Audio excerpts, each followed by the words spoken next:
Hello everyone, this is Margie Bruce at Global Inspiration, where you need to be seen, you need to be heard, and be an inspiration to the world.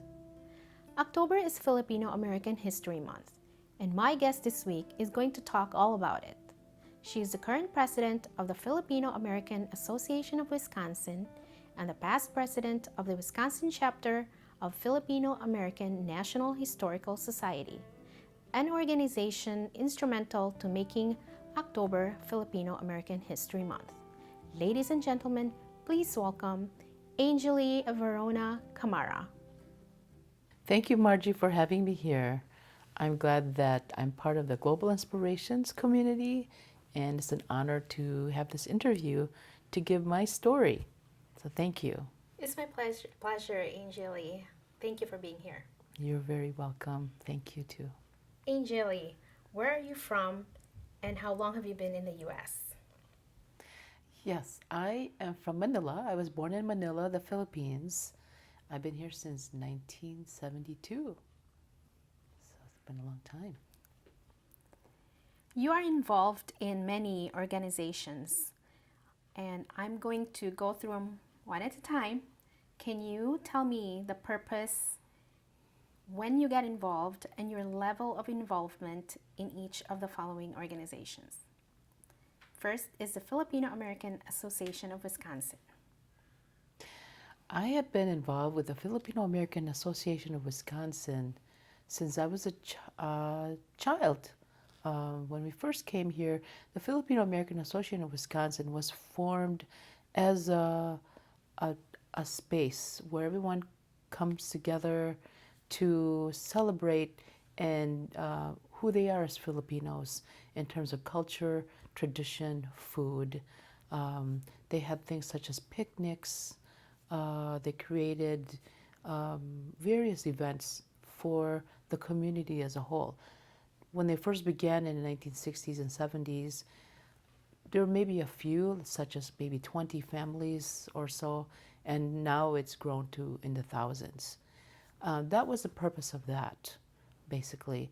And so I was part of the Silahis dance troupe, and as I became an adult, I started to, with my children, I would go and volunteer for many things.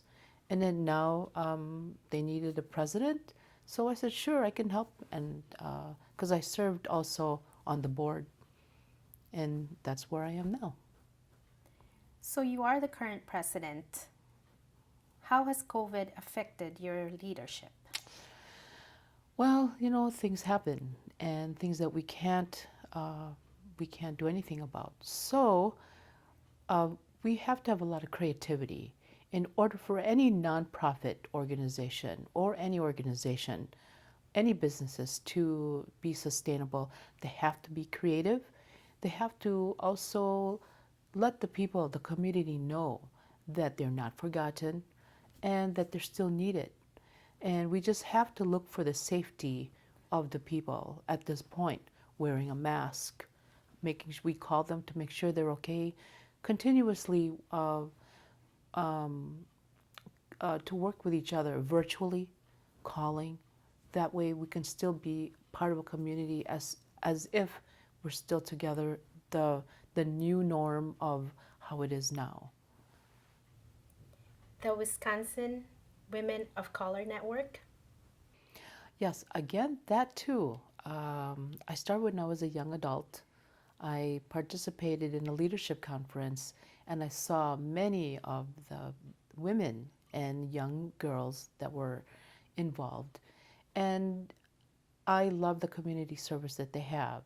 It included health and welfare, leadership and entrepreneurship, fundraisers, scholarships that were able to help many undeserved or deserving, I should say, many deserving women for their school, for their own businesses. And so I wanted to be a part of that. And now, since I'm from Milwaukee, and after 40 years of being in Madison, we would like to form a Milwaukee chapter as well. So it is Wisconsin-wide, but most of it is in Madison. And also, one more thing, I wanted to let you know that the founder, Agnes Camara, is also Filipina, and this is owed a lot to her and her 40 years of dedication, not just a founder, a retired person, but for her support of many, many women. Are there any other community service involvement that you're in? My faith is Catholic, and so I took on I was on the board and then eventually became the liaison for the Archdiocese of Milwaukee for the Filipino Catholic Ministry. With that, I helped to be an advisor for Archbishop Lestagi for 3 years prior to, and now I continue. And I encourage many people who would like, especially the young people, to be part of this, to grow in their faith, but also to continue a lot of the work that's being done, such as the Simbang Gabi, which is 9-day novena, prayers for the families, having the novena for the Fatima, going from one house to another, and also helping with bereavement, and especially as our elderlies are becoming older, and many young people need to step up and help. Can you tell us about the Filipino-American National Historical Society and its role in making October the Filipino-American History Month? Well, that for me, as my experience began when I was a student at UWM.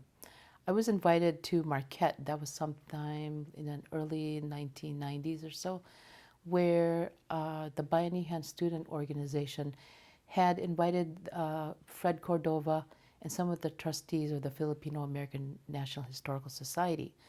So I got one of the books that he had signed, and I kept it for a while, and I really loved how they were working with the history for Filipinos. So as time went by, I gave the book and the possibility idea to Princess Emrita Kiram, who was at UWM at that time. And so she read the book, really became interested in also forming a chapter. So we did. She did the paperwork. I went around to get the signatures. We only needed 21, but I had over 100 signatures. Many people were really interested in having it. And so that was how that began. So we became a chapter in 2001. And then I was asked to be president when Atemrita said, "Do you have time?" I said, sure, I'll have time. And then, so I became president in 2007, and then I found out that there is a celebration for Filipino-American History Month, but it was in California. And I was like, okay, how come it's not being celebrated anywhere else? And they said because it's not legalized nationally. So I thought about that. So in 2009, I got hold of Senator Leland Yee, who was a very caring person who listened. Okay, so he listened, and we also emailed. I emailed with his secretary, told him in a piece of paper that you're celebrating in California, but it's not legalized in the U.S. And he's like, "Oh, that's not true." So he said, "Well, let me go back to my office and ask the people to research." So sure enough, they researched it. And so then that's when he authored he authored to get the ball rolling. I want to use the word ball rolling because many teams, it started in 1992, in California, and with the original resolution that was created by the fund's trustee at the time, such as Uncle Fred Cordova. He's the founding member with his wife, Dorothy Ligo Cordova. And then, so once that took place, then it went, in 2009 was a big deal for a lot of things happening. So it went, there was a resolution, House resolution, and then the Senate concurrent resolution 48, then the House resolution 780, and so those things took place in 2009, 2010, 2011. And then in 2016, it became official as, as a time for celebration nationally. And that's how it was, the behind the scenes story that you don't see anywhere. So, or I should say, you don't read anywhere. Can you tell us of any Filipino-American History Month events, past and present? Absolutely.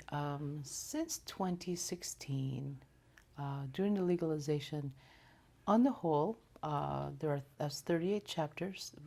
They celebrate within their own towns, and they tell the stories. It's all about telling the stories of various people. But here for Wisconsin, what my team did, was basically go to various organizations, student organizations, other Filipino American associations, that we can all come together and create an entire schedule for the month. For example, Chicago they'd do something every day, especially when there was no COVID.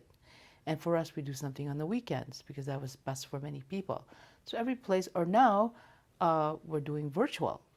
You have the White House Initiative for Asian American Pacific Islander, who celebrated the Filipino-American History Month. You have the, not to be political, but you also had the Philams for Biden, who celebrated Filipino-American History Month virtually, inviting various guests to come on board and talk not just about politics, but how is COVID today, how it's affecting everyone, what we as Filipinos as a whole, as a nation, can do to help each other.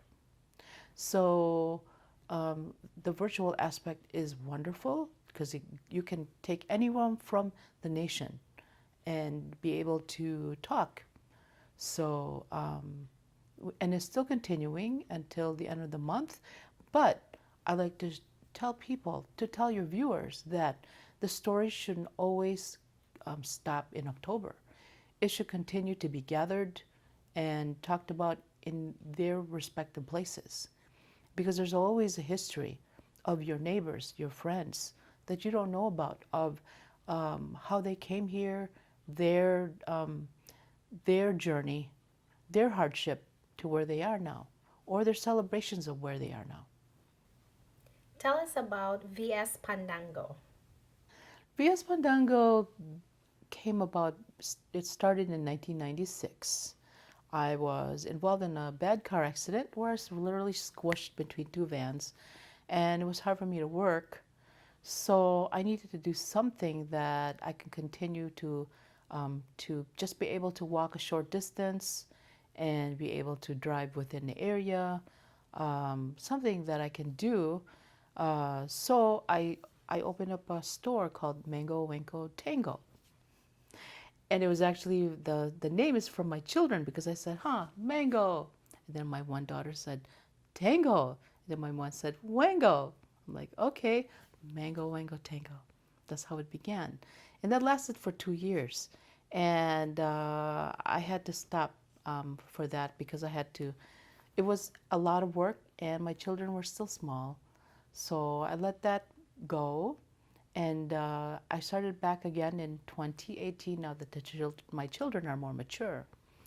And it was a passion and a dream that I still wanted to continue. So I worked in various places because when you have a dream, you have to support it somehow.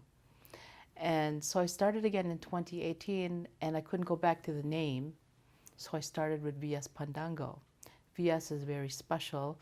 Pandango is based on this dance book that my father had given to me. And it was a dance, and I thought about it with my friend Ron Lucia Salazar, who's from Chicago. As friends, we helped each other out with our dreams, so to say. And so it was great when we thought about the fact that it's dancing of flavors. And that's how we just stayed with Pandango, VS Pandango.